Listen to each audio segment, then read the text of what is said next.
if my businesses are sharing with their employees, you are part of the ecosystem of this city.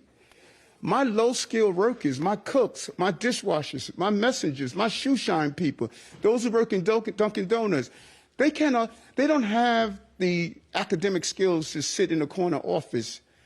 They need this. We are in this together, and we should be saying to oh boy, it's gonna be a long 4 years. Listen, man, newly elected NYC Mayor Eric Adams has already, 3 days into his term, and my man has already caused a commotion, right?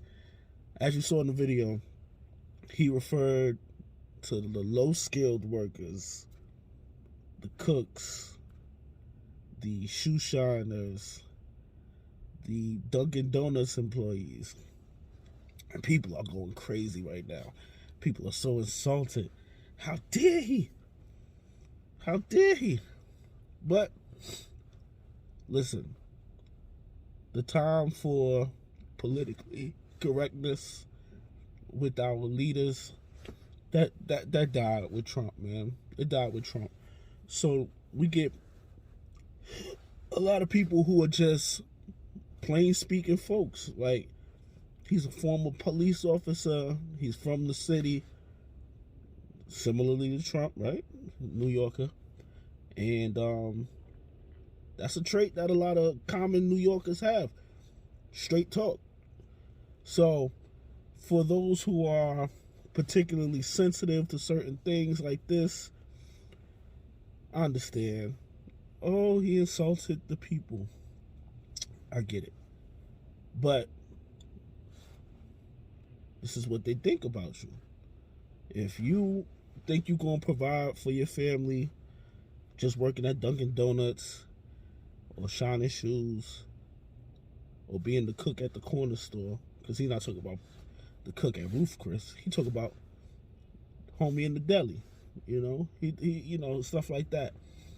The dishwasher, that's what he talked about right after that. So that tells you the frame of reference that he's referring to. So I understand people gonna be sensitive. They're probably gonna try to get people to make sure he stick to whatever script they give him to read out there. But it's the reality of life. It's the reality of life. Like, if you don't make a lot of money because you have a lack of, like he said, academic skills, this is how you're viewed. That's the truth. So instead of getting mad, we need to get armed. Armed with information, armed with the skills that's going to provide for you and your family and make a better living. Because the people at the top, they just see you as a low-skilled person. That's what they think about you. So don't get offended. Just understand this is how it is in the world, and this is how the way you're viewed. Right? You ain't got the skills to pay the bills, they look at you as low-skilled. Not to say that these CEOs and these people in some of these companies are some crazy skilled people, but they had enough skills, whether it was academically or just the gift of gab, to get them in position. So I understand it's offensive, but it doesn't mean that it's not true. Two things can be true. This is King Blake, bringing y'all some of the headlines and the new news. That's what I do over here, all right? It's food for thought, man. Y'all do the dishes.